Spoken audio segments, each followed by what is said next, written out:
Are you saying there that the United States did not see intelligence that the Supreme Leader had ordered weaponization?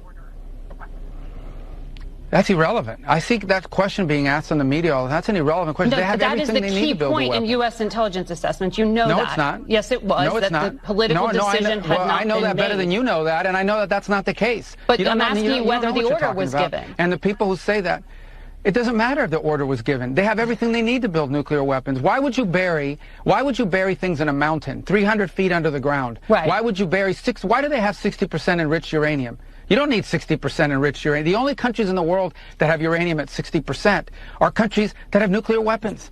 Because they can quickly make it 90. They have all the elements. They have. Why do they have a space program? Is Iran going to go to the moon? No. They're trying to build an ICBM. No, but that's a question.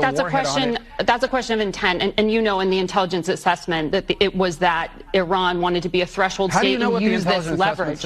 I'm talking about the public March assessment, and that's why I was asking you if you know something more from March. But that's also an inaccurate representation of it. That's an accurate representation of it. That's not how intelligence is read. That's not how intelligence is used. Here's what the whole world knows. Forget about intelligence. What the IAEA knows.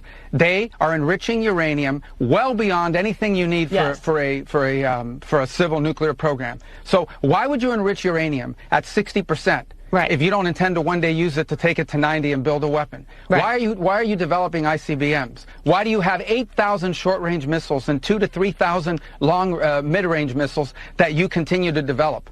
Why do you do all these things? They have everything they need for a nuclear weapon. They have the delivery mechanisms. They have the enrichment capability. They have the highly enriched uranium that is stored. Yes. That's all we need to see. Right. Well, especially in the hands of a regime that's already involved in terrorism and proxies and all kinds of things around. They are the source of all yes, and no one's disputing that. I'm not doing that here. And they were censured at the IAEA for that enrichment and for violating their non-proliferation agreements. I was simply asking if we had intelligence that there was an order to weaponize, because you said weaponization ambitions. Well, we have intelligence that they have everything they need to build a nuclear weapon, and that's more than enough. Okay.